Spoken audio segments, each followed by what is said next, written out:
Hello. ನಾನು ಈಗಾಗಲೇ radio activity ಚಾಪ್ಟರ್ನ ಶುರು ಮಾಡಿ ಸುಮಾರು ಒಂದು 5 ವಿಡಿಯೋಗಳನ್ನು ನಿಮಗಾಗಿ ಅಪ್ಲೋಡ್ ಮಾಡಿದ್ದೀನಿ. ಈ 5 ವಿಡಿಯೋಗಳಲ್ಲಿ ನಾನು ಡಿಸ್ಕಸ್ ಮಾಡಿರ್ತಕ್ಕಂಥ ವಿಚಾರಗಳು ಬೇಸಿಕ್ ಆಗಿರ್ತಕ್ಕಂಥ ವಿಚಾರಗಳು.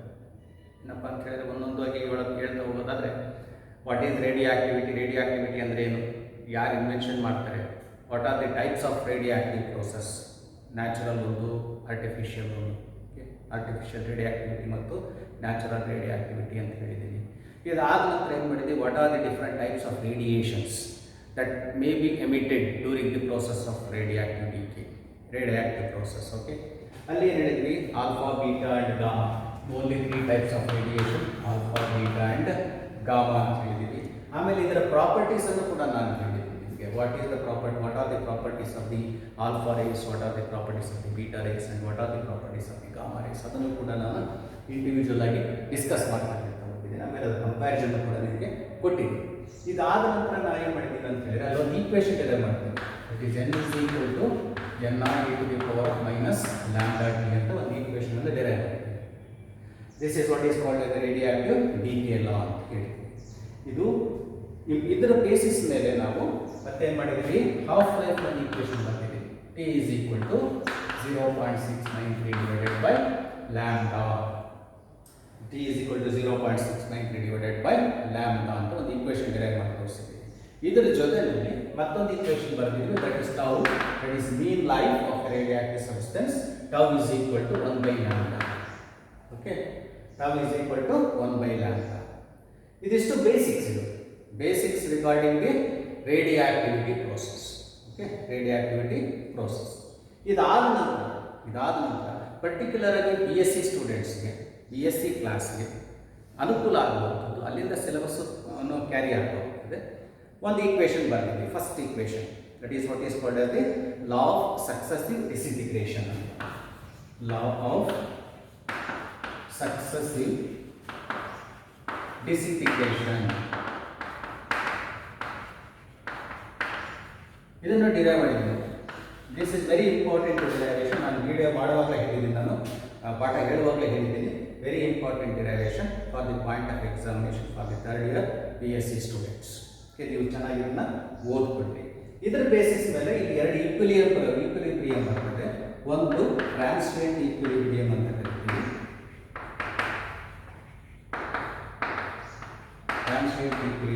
ಕರಿತೀವಿ, ಮತ್ತೊಂದು ಸೆಕ್ಯುಲರ್ ಈಕ್ವಿಲಿಬ್ರಿಯಂ ಅಂತ ಕರಿತೀವಿ.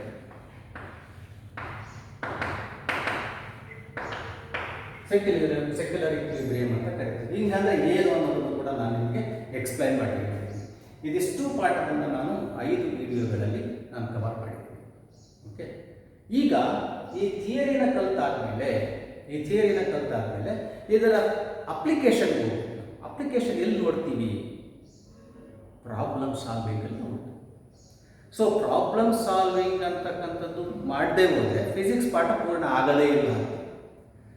ಫಿಸಿಕ್ಸ್ ಪಾಠ ಪೂರ್ಣ ಆಗಬೇಕು ಅಂತ ಹೇಳಿದರೆ ಆ ವಿಷಯಕ್ಕೆ ಸಂಬಂಧಪಟ್ಟಂತೆ ಪ್ರಾಬ್ಲಮ್ ಸಾಲ್ವ್ ಮಾಡೋದನ್ನು ನಾವು ಕಲ್ತ್ಕೊಂಡಾಗ ಆ ವಿಷಯ ಪೂರ್ತಿ ನಾವು ಅರ್ಥ ಮಾಡ್ಕೊಂಡಿದ್ದೀವಿ ಅನ್ನೋದು ಅರ್ಥ. ಇಲ್ಲದೆ ಹೋದರೆ ಅದು ಅಪೂರ್ಣವಾಗುತ್ತೆ. It is an incomplete. When we do not solve the problem, then we do not understand anything in that particular chapter. ಇದು ಒಂದು ಕನ್ಕ್ಲೂಷನ್. ಹಾಗಾಗಿ ನಾವು ಈ ಪಾಠಕ್ಕೆ ಇಲ್ಲಿವರೆಗೂ ಏನು ನಾನು ಈಕ್ವೇಷನ್ ಬರೆದಿದ್ದೀನಿ, ಈ ಈಕ್ವೇಷನ್ಗೆ ಸಂಬಂಧಪಟ್ಟಂಗೆ ಒಂದಷ್ಟು ಪ್ರಾಬ್ಲಮ್ಸನ್ನು ಸಾಲ್ವ್ ಮಾಡ್ತಾ ಹೋಗ್ತೀನಿ. ನಾನು ನಿಮ್ಗೆ ಅನುಕೂಲ ಆಗಲಿ ಅಂತ ನಾನೇನು ಮಾಡ್ತೀನಿ ಅಂದರೆ, ಒಂದು ಸ್ವಲ್ಪ ಯೋಚನೆ ಮಾಡಿ, ಎಕ್ಸಾಮಿನೇಷನ್ ಹಳೇ ಪೇಪರ್ಗಳಲ್ಲಿ ಹಿಂದಿನ ಪರೀಕ್ಷೆಗಳಲ್ಲಿ ಏನೇನು ಕ್ವಶನ್ಸನ್ನು ಕೇಳಿದರೆ ಆ ಪ್ರಾಬ್ಲಮ್ಸನ್ನು ತಗೊಂಡು ನಾನು ನಿಮಗೆ ಸಾಲ್ವ್ ಮಾಡ್ತಾ ಹೋಗ್ತೀನಿ. ನಿಮ್ಗೆ ಒಂದು ಸ್ವಲ್ಪ ಸುಲಭ ಆಗ್ತದೆ. ಎಕ್ಸಾಮಿನೇಷನಲ್ಲಿ ನಿಮಗೆ ಅದೇ ರೀತಿ ಕ್ವಶನ್ಸನ್ನು ಕೇಳ್ತಾ ಹೋಗ್ತಾನೆ, ಅದೇ ರೀತಿ ಪ್ರಾಬ್ಲಮ್ಸನ್ನು ಕೇಳ್ತಾ ಹೋಗ್ತಾನೆ. ನಿಮ್ಗೊಂದು ಸ್ವಲ್ಪ ಸುಲಭ ಆಗ್ಬೋದು ಅನ್ನೋ ಕಾರಣಕ್ಕೆ ಸಾಧ್ಯವಾದಷ್ಟು ಪರೀಕ್ಷೆಗಳಲ್ಲಿ ಕೇಳಿರ್ತಕ್ಕಂಥ ಪ್ರಾಬ್ಲಮ್ಸನ್ನು ಸಾಲ್ವ್ ಮಾಡ್ತಾ ಹೋಗ್ತೀನಿ. ಓಕೆ, ಸಾಲ್ವ್ ಮಾಡ್ತಾ ಹೋಗ್ತೀನಿ. ಈಗ ಪ್ರಾಬ್ಲಮ್ ಸಾಲ್ವಿಂಗ್ ಸೆಕ್ಷನ್ಗೆ ಬರೋಣ.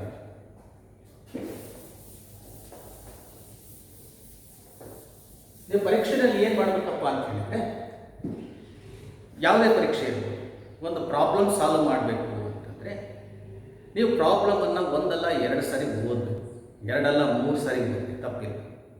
ಪ್ರಾಬ್ಲಮನ್ನು ಸಂಪೂರ್ಣವಾಗಿ ಅರ್ಥ ಮಾಡ್ಕೋಬೇಕು. ಆಮೇಲೆ ಅಲ್ಲಿ ಕೊಟ್ಟಿರ್ತಕ್ಕಂಥ ಡೇಟಾ ಏನಿದೆ, ಬೇಸಿಕ್ ಡೇಟಾ ಏನು ಕೊಡ್ತಾನೆ ಅದನ್ನೆಲ್ಲ ಲಿಸ್ಟ್ ಔಟ್ ಮಾಡಬೇಕು. ಡೇಟಾ ಒಂದು ಕಡೆ ಬರ್ತದೆ, ಫಸ್ಟ್ ಡೇಟಾ ಬರ್ಬೋದು. Okay, list out the data. ಇದಾದ ನಂತರ ಏನು ಕಂಡುಹಿಡಿಯಬೇಕು ನಾನು ಅನ್ನೋದು ತಿಳ್ಕೊಬೇಕು. ಓಕೆ, ಡೇಟಾ ಬರ್ಕೊಂಡಾದ್ಮೇಲೆ ಏನು ನಾನು ಕಂಡುಹಿಡಿಯೋದಕ್ಕೆ ಕೇಳಿದ್ದಾರೆ ನನಗೆ. ಓಕೆ, ವಾಟ್ ಟು ಫೈಂಡ್, ಏನು ಕಂಡುಹಿಡಿಬೇಕು ನಾನು,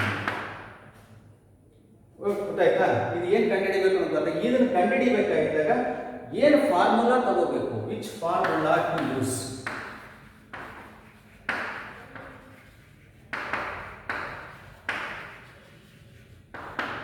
which formula to be used. ಇದು ನಿನಗೆ ಅರ್ಥ ಆಗುತ್ತೆ.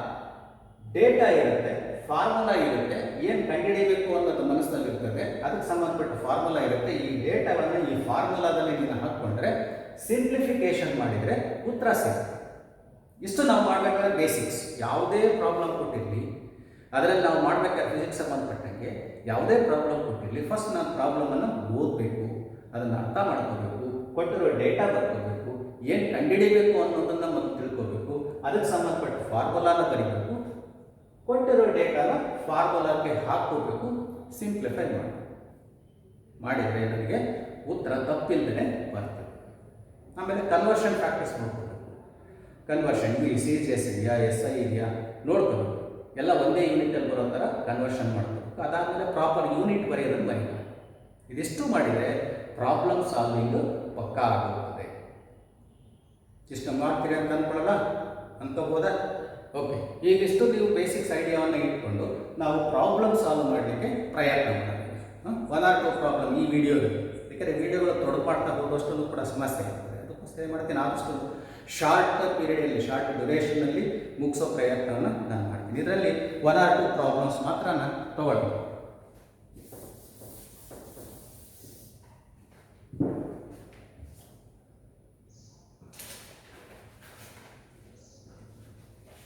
So here is one problem. ನಾನು ಬರೀತೀನಿ ಬೋರ್ಡ್ ಮೇಲೆ. ಒಂದೇದು, the half-life of thorium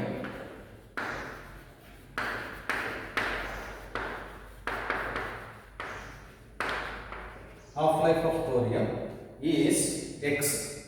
Thorium X is 3.8 days. 3.8 days. Sorry, it is 3.64 days. 3.64 days. After how many days?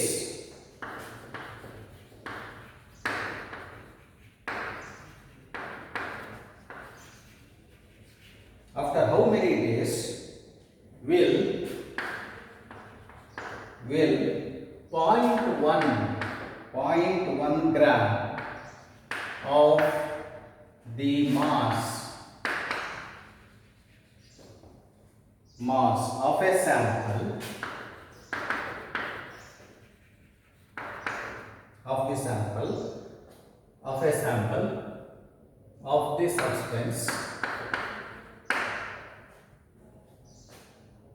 substance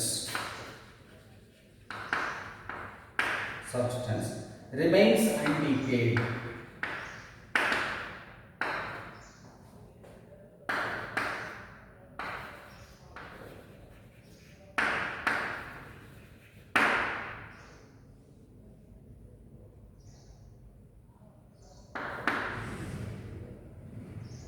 So, problem ಕೊಟ್ಟಿದ್ದೇನೆ. ಏನಪ್ಪ, half life of a thorium X is 3.64 days ಅಂತ ಕೊಟ್ಟಿದ್ದಾರೆ. ನೋಡಿ, half life ಕೊಟ್ಟಿದ್ದಾನೆ ಈ problem ಅಲ್ಲಿ. T is equal to 3.64 days ಅಂತ ಕೊಟ್ಟಿದ್ದಾನೆ. ನಾನು ಏನು ಮಾಡಬೇಕೀಗ, after how many days will 0.1 gram of the mass of a sample remains undecayed. 0.1 gram ನಷ್ಟು ಸ್ಯಾಂಪಲ್ ಅನ್ಡಿಕೆ ಆಗಿ ಉಳಿಬೇಕು. ಓಕೆ, 0.1 ಗ್ರಾಮ್ ನಷ್ಟು ಸ್ಯಾಂಪಲ್ ಉಳಿಬೇಕು. ಉಳಿದ 0.9 ಗ್ರಾಮ್ಸ್ ಅಷ್ಟು ಡಿಕೆ ಆಗಬೇಕು. ಡಿ ಕೆ ಆಗಬೇಕು. 0.9 ಗ್ರಾಮ್ನಷ್ಟು ಸ್ಯಾಂಪಲ್ಲು ಡಿ ಕೆ ಆಗಬೇಕು. ಸೊ 1 ಗ್ರಾಮ್ ಇದೆ ಅಂತಂದರೆ 0.9 ಗ್ರಾಮ್ನಷ್ಟು ಡಿ ಕೆ ಆಗಬೇಕು, 0.1 ಗ್ರಾಮ್ ಉಳಿಬೇಕು. ಅಷ್ಟಕ್ಕೆ ಎಷ್ಟು ಟೈಮ್ ತಗೊಳುತ್ತೆ ಅಂತ, ಅಷ್ಟಕ್ಕೆ ಎಷ್ಟು ಟೈಮ್ ತಗೊಳುತ್ತೆ ಅನ್ನೋದನ್ನು ನಾವು ಇಲ್ಲಿ ಕಂಡುಹಿಡಿಯಬೇಕು. ದಟ್ ಮೀನ್ಸ್ ಸ್ಮಾಲ್ ಟಿ ಏನಿದೆಯಲ್ಲ, n is equal to n0 into the power of lambda t ಇದೆಯಲ್ಲ formula, n is equal to n0 into the power of minus lambda t. ಈ ಟಿ ಅನ್ನು ನಾನು ಕ್ಯಾಲ್ಕುಲೇಟ್ ಮಾಡಬೇಕು. ಯಾವುದನ್ನ?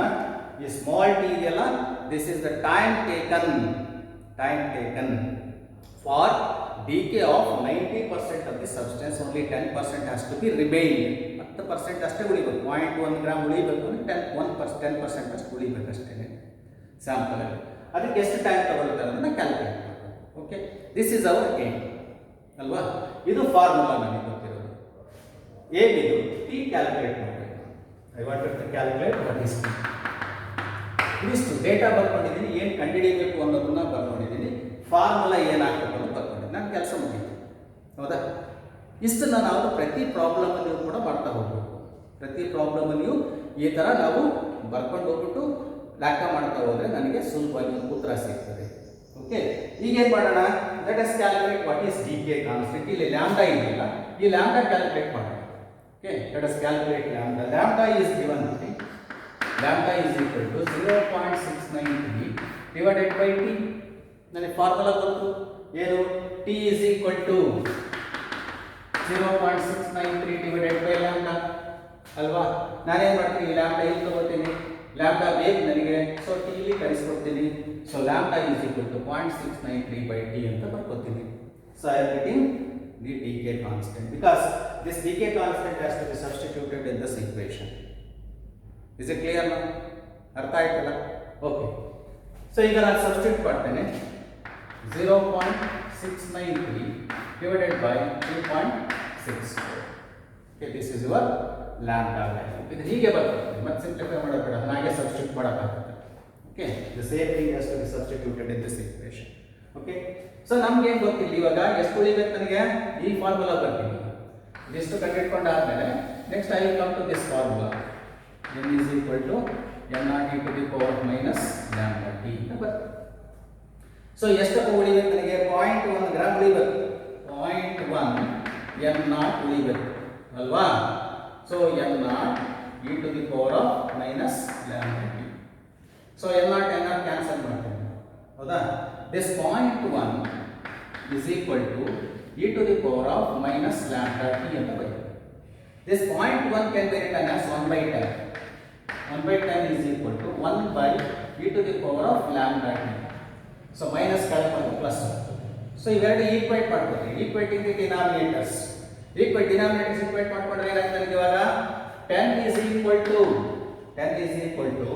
e to the power of lambda into t ಬರುತ್ತೆ. ಸರಿನಾ?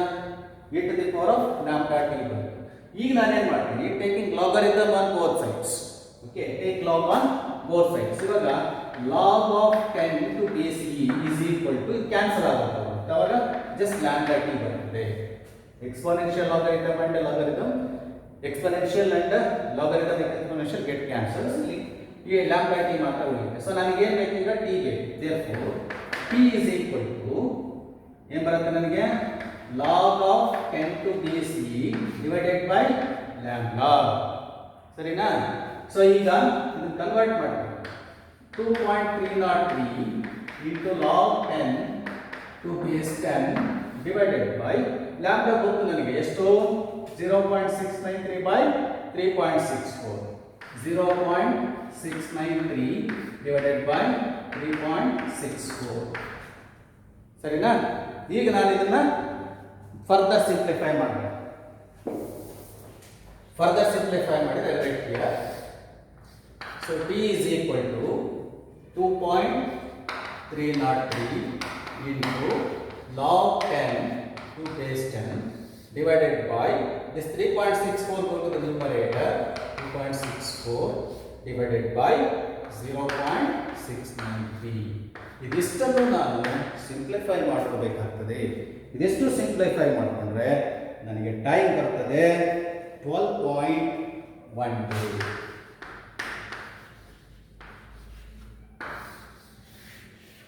ಏನು ಉತ್ತರ ನಮಗೆ ಇವಾಗ? ಉತ್ತರ ಏನಾಯ್ತು ಹೇಳ್ರಿ?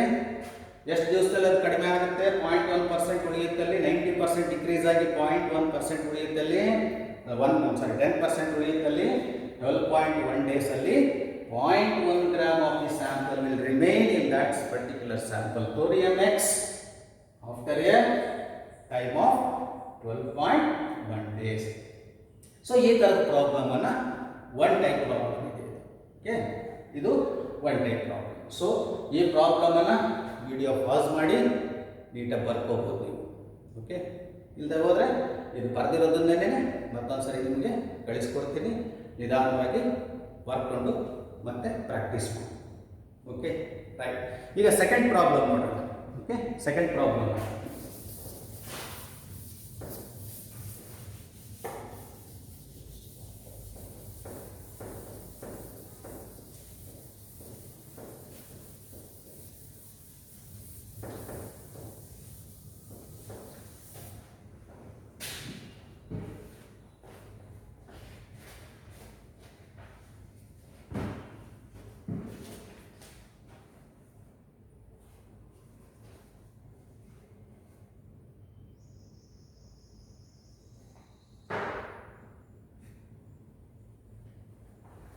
ಈಗ ಸೆಕೆಂಡ್ ಪ್ರಾಬ್ಲಮ್ ಬರ್ಕೊಡ್ರಿ. Number 2, the half life of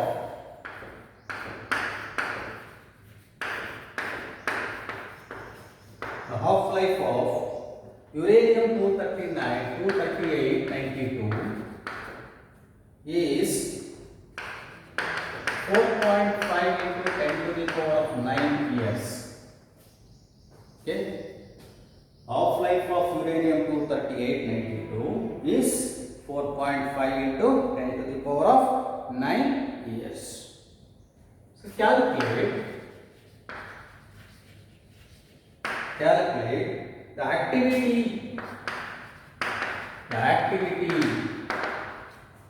activity of 1 gram of uranium 238-92. Activity calculate ಮಾಡಬೇಕು. ಓಕೆ, ನನ್ನ ಪ್ರಾಬ್ಲಮ್ ಏನು ಇವಾಗ? ಹಾಫ್ ಲೈಫ್ ಅನ್ನ ಕೊಟ್ಟಿದ್ದಾನೆ. So right here T is equal to 4.5 into 10 to the power of 9 years. Okay, half life ಕೊಟ್ಟು ಏನು ಕಂಡುಹಿಡಿಯಬೇಕು ನಾನು? What to find in this problem? So I have to find out what is the activity. Activity na ಕಂಡುಹಿಡಿಯಬೇಕು. So we have to find out. So in order to calculate A, what is the formula? Next time ಮಾಡಬೇಕು, formula ಬರೀಬೇಕಲ್ಲ. ಏನು formula ಬರೆಯೋಣ? We know that A is equal to lambda into n. Okay, so lambda is ಏನಿದು? decay constant, and this decay constant is given by ಏನು ಕೊಡ್ತಾರೆ ನಮಗೆ? lambda is equal to 0.693 divided by t ಅಲ್ವಾ? Half life period. ಅದನ್ನ simplify ಮಾಡಿಬಿಡ್ರಿ. 0.693 divided by 4.5 into 10 to the power of 9. This is your lambda value, which is to be substituted in this equation. Okay, next ಏನಪ್ಪಾ? n ಕಂಡುಹಿಡಿಯಬೇಕು. n ಕಂಡುಹಿಡಿಯಬೇಕು ಅಂದ್ರೆ ಏನು ಮಾಡಬೇಕು ನಾನು? What is n? n is nothing but number of atoms. Okay, so number of atoms ಅನ್ನ ಕಂಡುಹಿಡಿಯಬೇಕಾದ್ರೆ ಏನು ಮಾಡಬೇಕು ನಾನು? We have to go for the Avogadro's number. ಏನು ಹೇಳುತ್ತಪ್ಪ? gram equivalent weight of a substance contains 6.023 10 to the power of 26 atoms. ಅಲ್ವಾ? ನಿಮಗೆ ಎಲ್ಲರಿಗೂ ಗೊತ್ತಿರೋದು. So ಅದನ್ನು ತಗೊಂಡೋದ್ರೆ 238 gram of uranium 238-92. gram equivalent weight of any substance in general ಆಗಿ ಹೇಳ್ಬೇಕು. ನಾನು ಇಲ್ಲಿ uranium 238 ಇದೆ, uranium 238 ಅಂತ ಬರ್ಕೊಂಡಿದ್ದೀನಿ ಅಷ್ಟೇ. Okay, so 238 gram of uranium 238 contains ಎಷ್ಟು? 6.023 into 10 to the power of 26 atoms. Okay, ನನಗೆ ಏನು ಬೇಕಪ್ಪ, ಏನು ಹೇಳ್ತೀವಿ, 1 ಗ್ರಾಮ್ ಆಫ್ ಅಂತೇಳಿ 1 ಗ್ರಾಮ್ ಆಫ್ ಯುರೇನಿಯಂ 235. ನನಗೆ 238 ಗ್ರಾಮ್ಸ್ ಬೇಕಿಲ್ಲ, ನನಗೆ 1 ಗ್ರಾಮಲ್ಲಿ ಎಷ್ಟಿದೆ ಅನ್ನೋದು ಬೇಕು. therefore 1 gram of uranium 238 92 contains ಎಷ್ಟು ನಾವು ನೋಡಬೇಕು. This is your N value, right? So ಇದಕ್ಕೆ ಏನು ಮಾಡೋಣ ಈಗ, ಜಸ್ಟ್ ಇಲ್ಲಿ right 6.023 into 10 to the power of 26 divided by 238 ಅಲ್ವಾ? ಇಷ್ಟು ವ್ಯಾಲ್ಯೂ ಅನ್ನು 238 ಡಿವೈಡ್ ಮಾಡಿದರೆ ನನಗೆ 1 ಗ್ರಾಮ್ ಎಷ್ಟು ಅಂತ ಗೊತ್ತಾಗುತ್ತೆ. ಸೊ ಈ ವ್ಯಾಲ್ಯೂ ಅನ್ನು ಇಲ್ಲಿ ಸಬ್ಸ್ಟಿಟ್ಯೂಟ್ ಮಾಡಿ ನೋಡು, ಈ ವ್ಯಾಲ್ಯೂ ಎರಡನ್ನು ತಗೊಂಡು ಇಲ್ಲಿ ಸಬ್ಸ್ಟಿಟ್ಯೂಟ್ ಮಾಡಿ ಸಿಂಪ್ಲಿಫೈ ಮಾಡಿಕೊಂಡ್ರೆ ನನಗೆ ಆಕ್ಟಿವಿಟಿ ಆಫ್ ದಿ ಸ್ಯಾಂಪಲ್ ಗೊತ್ತಾಗ್ತದೆ. Is it clear? ಬರೆಯಿರಿ. Okay, A is equal to lambda n. This is equal to lambda is 0.693 divided by 4.5 into 10 to the power of 9, right?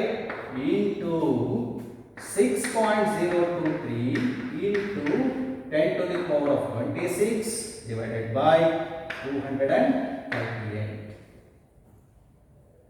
Simplify ಮಾಡ್ಕೊಳ್ಳಿ. A is equal to, it works out to be something around 3.89 into 10 to the power of 11 disintegrations per year ಅಂತ ಬರುತ್ತೆ. ಯಾಕಂದರೆ ಇಯರಲ್ಲಿ outline ಅಂದರೆ ನಾವು ಯಾವುದೇ conversion ಮಾಡೋಕ್ಕೆ ಹೋಗಿಲ್ಲ, as it is ಹಂಗೆ ತಗೊಂಡಿರ್ತೀವಿ. ಹಾಗಾಗಿ ಇಯರಲ್ಲೇ ನಾವು ಮೆನ್ಷನ್ ಮಾಡಬೇಕು. ಸಪೋಸ್ ಇಫ್ ನಾನು ಕನ್ವರ್ಟ್ ಮಾಡ್ತಾ ಹೋದರೆ ಸೆಕೆಂಡ್ಸಿಗೆ ಕನ್ವರ್ಟ್ ಮಾಡಿದೆ ಅಂತ ಇಟ್ಕೊಳ್ಳಿ, ಅವಾಗ ಏನು ಇಯರಲ್ಲಿ ಏನು ಮಾಡಬೇಕು, ಅವಾಗ 365 ಡೇಸ್ ಬರ್ತದೆ, 1 ದಿವಸಕ್ಕೆ 24 ಅವರ್ಸ್ ಬರ್ತದೆ, 1 ಅವರ್ಗೆ 60 ಮಿನಿಟ್ಸ್ ಬರ್ತದೆ, 1 ಮಿನಿಟ್ಗೆ 60 ಸೆಕೆಂಡ್ಸ್ ಬರ್ತದೆ. ಅಷ್ಟೆಲ್ಲ ಸಿಂಪ್ಲಿಫೈ ಮಾಡಿಕೊಂಡು ಹಾಕೊಂಡ್ರೆ ಪರ್ ಸೆಕೆಂಡ್ ಅಂತ ಬರೀಬೇಕು. ಈಗ ನಾನು ಅದೆಲ್ಲ ಮಾಡಿದ್ದೇನೆ, ಪರ್ ಇಯರ್ ಏನು ಕೊಟ್ಟಿದ್ದಾರೆ, ಇಯರ್ ಆಗೇ ತೊಗೊಂಡಿದ್ದೀನಿ. ಅದಕ್ಕೋಸ್ಕರ ನಾನು ಏನು ಮಾಡಿದ್ದೀನಿ, 3.89 into 10 to the power of 11 disintegration per year ಅಂತ ಬರ್ತಿದ್ದೀನಿ. Is it clear? ನಾವು 2 ಪ್ರಾಬ್ಲಮ್ ಮಾಡಿದ್ದೀನಿ. 2 ಪ್ರಾಬ್ಲಮ್ಮು ನಿಮಗೆ ಅರ್ಥ ಆಗಿದೆ ಅಂತ ಅಂದ್ಕೊಳ್ತೀನಿ. ಓಕೆ, ಇದನ್ನು ಕೂಡ ವಿಡಿಯೋನ ಪಾಸ್ ಮಾಡಿರಿ, ನಿಧಾನವಾಗಿ ಇನ್ನು ಬರ್ಕೊಳ್ಳಿ. ಆಗ್ಬೋದಾ? ಇನ್ನು ಮುಂದಿನ ಪ್ರಾಬ್ಲಮ್ಸನ್ನು ಇದೇ ರೀತಿ ಮುಂದಿನ ವಿಡಿಯೋದಲ್ಲಿ ಮಾಡಿ ತೋರಿಸ್ತೀನಿ. Okay, thank you.